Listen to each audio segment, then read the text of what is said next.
The room glowed with candlelight and unspoken promises. Shadows curled across the walls like vines, slow and restless. Everything smelled of sandalwood, wine, and something primal beneath the surface. Desire, shaped into a ritual. I knelt on the crimson rug, the velvet pressing against my knees like silk laced with thorns. My collar was still fastened around my neck, familiar, anchoring. The leash coiled beside me like a secret, waiting to be pulled taut. So Sophia stood by the black table, her altar. Arrayed on its surface were tools laid out in careful symmetry, coils of rope, soft leather strands, gleaming steel, satin, and lace. Each one held a question. Each one had an answer that only she could provide. She turned to me. That look. I stopped breathing. "Are you ready, my sweet pet?" she asked. Her voice was smoke and velvet, the kind that didn't ask for permission, it simply claimed me. "Yes, mistress," I whispered.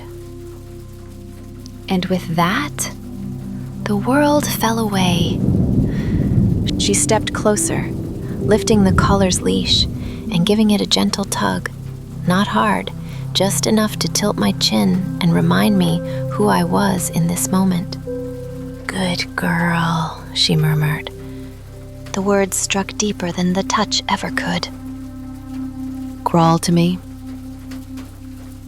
My hands moved before my mind caught up. I crawled across the rug, my breath shallow and my body trembling as shame and pride burned away. I was hers in the most complete sense. Not because she demanded it, but because I needed it.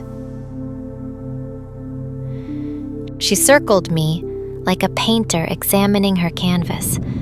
"So perfect," she said, almost with a sigh. "So ready to be rewritten." Then her hand. A sharp smack echoed in the candlelit hush. My breath hitched and my body jolted. "Count," she commanded. "1," I whispered, already undone. End of that quick. Again, firmer, measured. 2, 3. Each strike was a brushstroke, not of violence, but of transformation. She painted heat into my skin, discipline into my nerves, obedience into my breath. By the time we reached 10, my body was trembling, my eyes burned, and yet I arched toward her touch. She knelt behind me, her voice a soft whisper against my neck. Such a good pet. Her fingers soothed what her hand had stoked. She ran them down my back in slow lines that made my breath catch all over again. Each motion told me, "I see you. I own you. I will not let you fall." Then she stood. I watched, wide-eyed and reverent, as she selected something from the table, sleek and curved. She slid the harness around her hips with quiet elegance, making my pulse thunder in my ears. "Lie down." My body obeyed before thought had time to intervene. I sank into the rug, my heart wild in my chest, the leash still clipped to the collar like a vow. She came down over me, slow, controlled, devastating. Her touch felt like worship, her mouth an incantation. She kissed along the lines of my ribs and traced the bruises she'd painted, as if signing her name. "You're so beautiful when you're like this," she whispered, open, wanting. She leaned close. The leash tightened in her hand. My eyes fluttered shut. And then she claimed me. Not just in body. What made me gasp was the power of it, the control, the knowing, the presence. She moved with rhythm and purpose. Every shift of her hips, a sentence in a language I was only beginning to understand. Her body taught me things I didn't have words for, about want, surrender, and being seen. And I let her.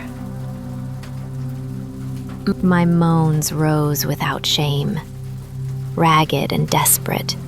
I wasn't hiding anymore. More, I begged, my voice breaking. Please. She gave it. She moved through me, not with speed or force, but with something more profound. Like every motion was a vow pressed into my soul. Her voice in my ear was low and ruthless. You're mine. Say it.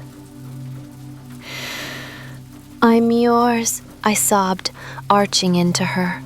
All of me, everything. The leash tightened again, not to restrain but to anchor. Let go for me, she whispered. Fall apart. And I did.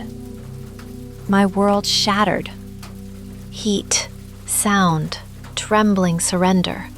I broke beneath her hands, and it felt like salvation. When it was over, she didn't speak right away. She unbuckled the harness and unclipped the leash, but she didn't remove the collar. Instead, she lay beside me, wrapping a silk sheet over our bodies, one arm around my waist, her breath warm against my temple. You did so well, my love, she whispered, kissing the corner of my mouth. And though part of me still trembled from the inside out, I believed her. Wanted to believe her, even as I remembered the photo in the drawer, even as a shiver of doubt curled into my spine. I curled against her, as if the truth didn't matter, like love was supposed to feel like this, like surrender.